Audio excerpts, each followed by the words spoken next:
बिस्मिल्लाहिर्रहमानिर्रहीम। नाजरीन आदाब। असर टाइम्स की स्पेशल सीरीज क्रिएटर और क्रिएशन में आपका खैर मकदम है। नाजरीन, मैं माजरत चाहता हूँ क्योंकि मेरी तबीयत बहुत ज़्यादा ख़राब थी और डॉक्टर ने पूरी तरीके से मना किया था।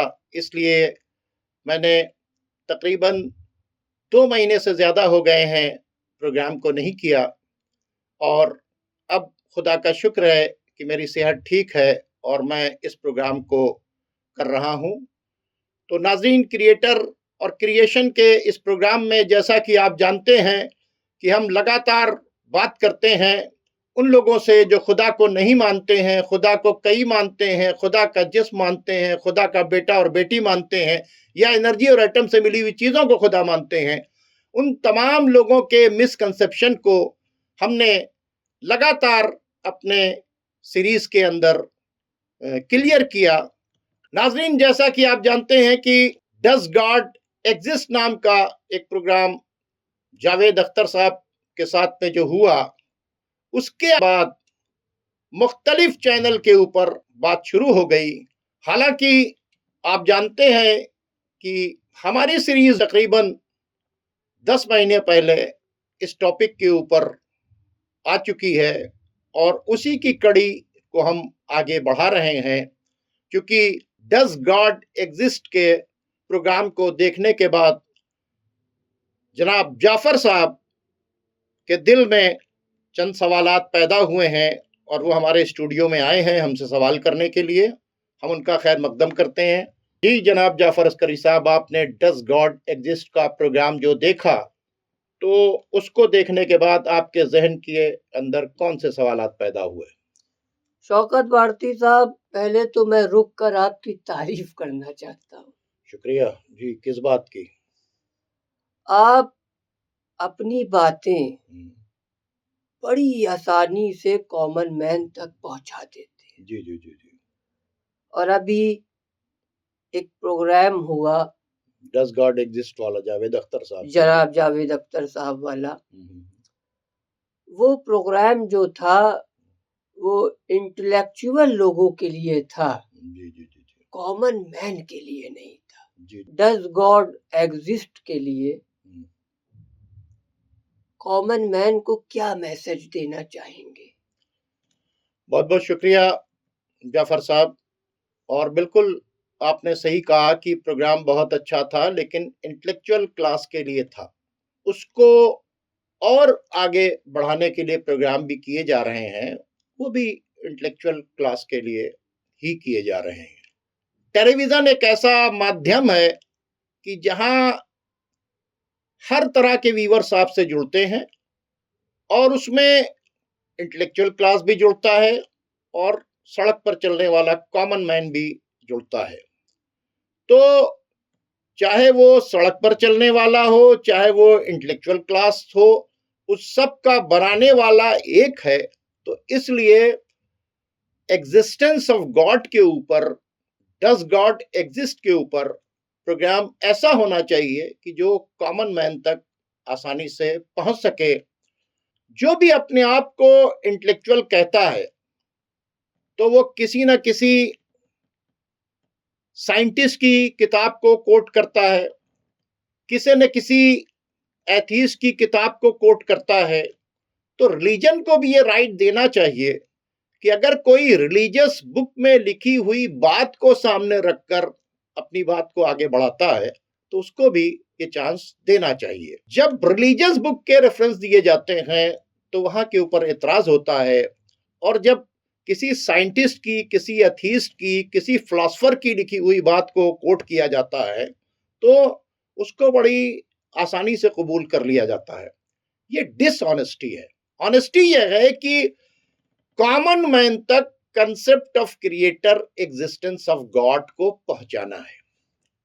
हमारे यहाँ कहा गया है कि लोगों से उनके अक्ल के मुताबिक बात करो। रिलीजन हमारा ये कहता है कि लोगों से उसके मेंटल लेवल के मुताबिक बात करो। सवाल आपने बहुत अच्छा किया कि कॉमन मैन तक वो मैसेज नहीं पहुंचा।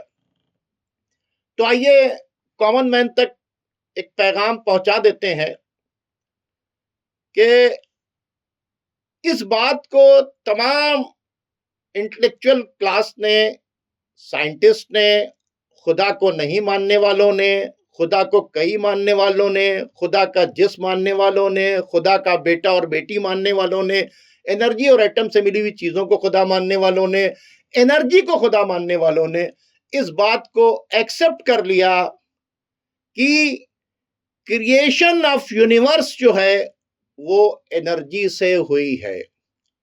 एक एटम के अंदर इलेक्ट्रॉन, प्रोटॉन, न्यूट्रॉन, ये जो कुछ घूम रहे हैं, यानी सब कुछ क्या है, अगर एनर्जी नहीं होती तो कुछ नहीं होता। ये जमीन, ये आसमान, ये चांद, ये सूरज, ये सब किससे है? एनर्जी से। अब आइए उन लोगों के करीब चलते हैं जिनका जिक्र बार बार लोग करते हैं, big bang, big bang, big bang. वो क्या कहते हैं कि साहब एक धमाका हुआ और टाइम और स्पेस बन गया और उसके बाद सब कुछ बनने लगा, और वो उस धमाके को ही क्रिएशन ऑफ यूनिवर्स का सबब कहते हैं। अब हम उनसे एक सवाल करते हैं कि ये बताओ कि ये धमाका किसमें हुआ? कहेंगे गोले के अंदर हुआ। मेरा सवाल यह है कि उस गोले को किसने बनाया? उसके अंदर इतनी एनर्जी रखा किसने? तुम बात करते हो जब यूनिवर्स क्रिएट हो गई, स्पेस और टाइम क्रिएट हो गया, तो किससे हुआ? बिग बैंग से हुआ। हम ये कहते हैं किस चीज में बिग बैंग हुआ? कॉमन मैन को सवाल करना चाहिए कि चलो मान लिया कि एक धमाका हुआ, तो धमाका किस चीज में हुआ? ये गोला था, उस गोले को किसने बनाया था? उसमें धमाका करने वाला मादा किसने रखा था? और उसमें धमाका किया तो किसने किया? तो सवाल यह पैदा होता है कि अगर इस बात को एक्सेप्ट करते हैं कि पूरी यूनिवर्स कंपोजिशन ऑफ एटम और एनर्जी है, तो फिर इस बात को भी एक्सेप्ट करना पड़ेगा, अगर अक्ल रखते हैं, कि एनर्जी बगैर जनरेटर और क्रिएटर के जनरेट और क्रिएट नहीं हो सकती। तो दुनिया जो खुदा को नहीं मानती है, कई मानती है, जिस्म मानती है, बेटा मानती है, बेटी मानती है, एनर्जी और एटम से मिली हुई चीजों को खुदा मानती है, उस दुनिया से मेरा सवाल यह है कि अगर तुम इस बात को एक्सेप्ट करते हो कि एनर्जी से सब कुछ बना है, तो फिर इस बात को भी एक्सेप्ट करना पड़ेगा कि एनर्जी बगैर जनरेटर और बगैर क्रिएटर के जनरेट और क्रिएट नहीं हो सकती। इसलिए रिलीजन ने ये कहा है कि क्रिएटर ने सबसे पहले, अल्लाह ने सबसे पहले एक नूर को खल्क किया, यानी एनर्जी को खल्क किया। अल्लाह नूरुस समावाते वल अर्ज़, अल्लाह जमीन और आसमान का नूर है। अल्लाह नूर नहीं है, नूर का क्रिएटर है। और हदीसों में यह है कि अव्वल मा खलक अल्लाह नूरी, सबसे पहले अल्लाह ने नूर को यानी एनर्जी को क्रिएट किया। यानी फर्स्ट क्रिएशन क्या है? एनर्जी। बाकी क्या है? Other creation. अगर वो एनर्जी का बॉल नहीं होता, वो फटता नहीं, तो ना स्पेस बनता, ना टाइम बनता, ना लाइफ बनती, ना लाइफ सपोर्टिंग सिस्टम बनता। ये सब किसके मोहताज है? उस एनर्जी के। खुद बिग बैंग मोहताज है उस बॉल ऑफ एनर्जी का। और रिलीजन में कहा गया है कि सबसे पहले उसने नूर को खल्क किया।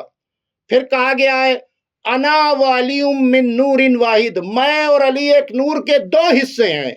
तो जाहिर सी बातचीत है, अगर बिग बैंग कहता है कि दो हिस्से हुए, तो हमारे यहां रिलीजन में बताया जा रहा है कि पहले एक नूर बना, फिर उसके दो हिस्से हुए। और किसी भी दो चीज को जब खींचा जाएगा, बढ़ाया जाएगा, काटा जाएगा, तो उसके अंदर से बहुत कुछ बनता चला जाएगा। तो जो कुछ बना है एनर्जी से बना है। दुनिया अगर एनर्जी को मान रही है सब कुछ, तो मेरा दुनिया वालों से सवाल है कि एनर्जी बगैर जनरेटर और बगैर क्रिएटर के जनरेट और क्रिएट नहीं हो सकती। इसलिए एनर्जी से आगे बढ़ो, एनर्जी के जनरेटर और क्रिएटर को पहचानो। क्योंकि हमारे पास टाइम कम है और मैंने शॉर्ट टाइम के अंदर आपको मैसेज दे दिया कि सब कुछ दुनिया में एनर्जी से बना है, इस बात को एक्सेप्ट कर लिया है सबने। तो फिर यह भी एक्सेप्ट करो कि एनर्जी बगैर जनरेटर और बगैर क्रिएटर के जनरेट और क्रिएट और रेगुलेट नहीं हो सकती। और उसी एनर्जी के जनरेटर, क्रिएटर, रेगुलेटर को हम अपना खुदा कहते हैं। खुदा हाफिज।